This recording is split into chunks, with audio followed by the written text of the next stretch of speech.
Not everything that distances us from God is a scandalous sin or an obvious fall. There are more subtle, quieter errors that corrode the soul from within, and perhaps the most dangerous of them is spiritual pride disguised as zeal. Saint Josemaría Escrivá knew this trap well and often warned about the risk of falling into a self-sufficient spiritual life, where apparent discipline and religious activism hide a heart that no longer truly relies on the grace of God. In his writings, especially in the book The Way, Escrivá repeats forcefully, "Do not make yourself a plaster saint. Holiness is made of flesh, with soul and passion." He clearly understood that the true path to holiness involves a sincere acknowledgement of our own misery, and that one of the greatest dangers in the spiritual life is starting to believe that we are doing well, simply because we engage in many religious activities, pray a lot, read a lot, and do a lot of apostolic work, but have little real dependence on God, little humility, little listening, and little inner truth. Escrivá saw this with concern. Christians who accumulate spiritual practices as if they were accumulating merits, but who on the inside no longer live as children before the Father, but as workers who expect to be paid for their efforts. This type of spiritual pride is the hardest to detect because it wears the mask of devotion. But deep down, it is a form of distancing. It is the soul that becomes hard, demanding, and severe, both with others and with itself, as if everything depended on it, as if God owed something for its works. "Do what you must, and be present in what you do," he said. But he always made it clear that this did not mean falling into mere activism. The problem is not doing a lot, but doing without love, without prayer, without offering. When the spiritual life turns into a checklist, a series of tasks, and not a loving dialogue with God, something breaks. And the worst part is, we often don't even realize it.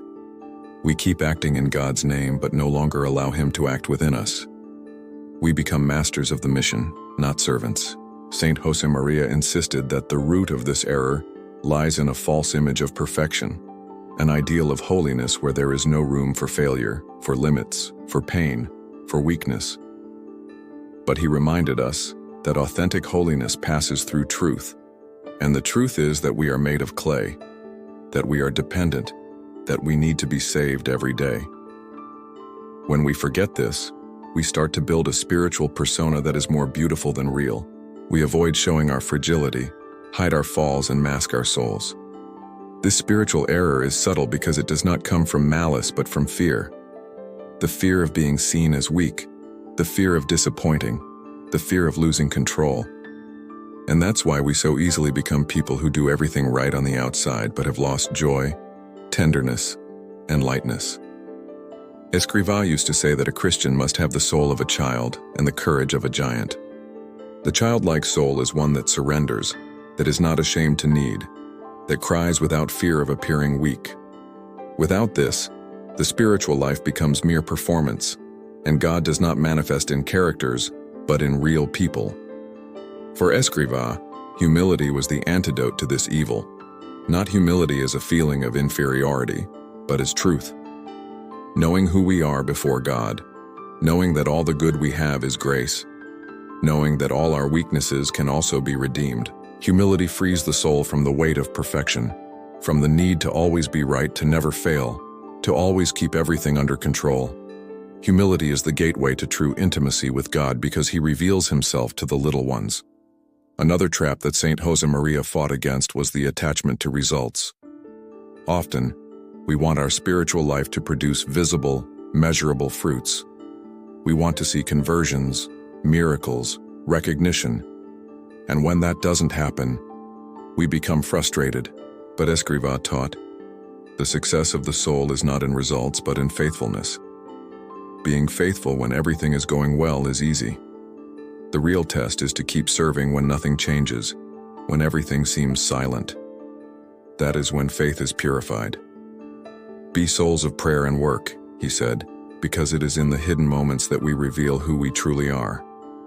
A soul that works a lot but prays little is in danger because it starts acting in God's name, but without God.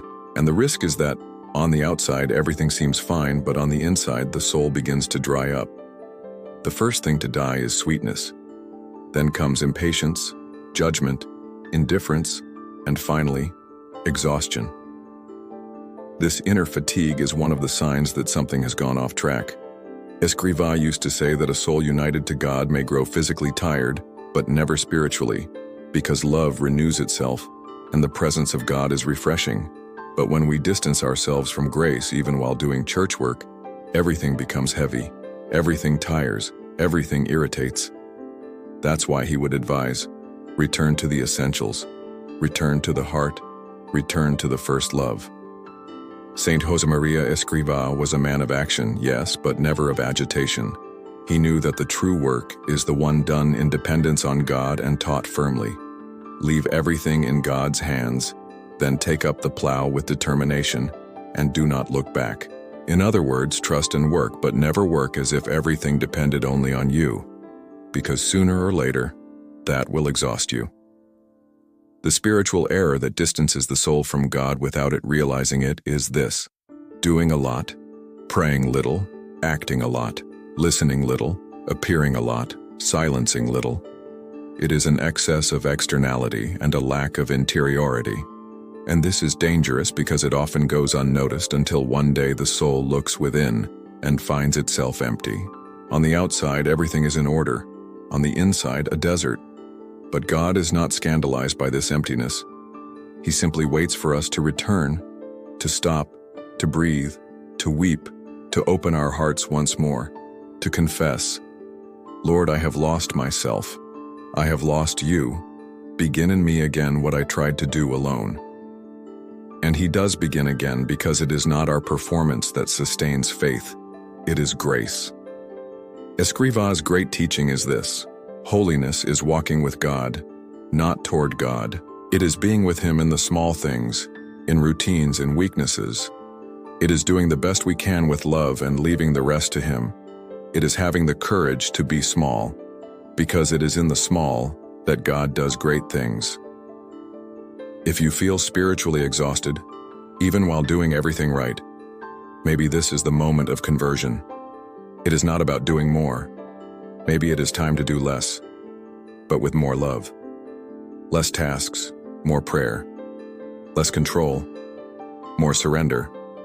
Less perfection, more truth. As you return to the essentials, you will find that peace returns, joy returns, the desire to pray returns, the lightness of serving returns. Because God is not in the demands we place on ourselves. He is where love, truth, and humility are, and these three together will always bring light to your soul. May Saint Josemaría Escrivá teach us to watch, to simplify, and to love. May he remind us that the greatest spiritual error is trying to live for God without God.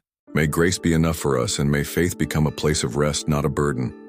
Subscribe to our channel for more content from Saint Josemaría Escrivá.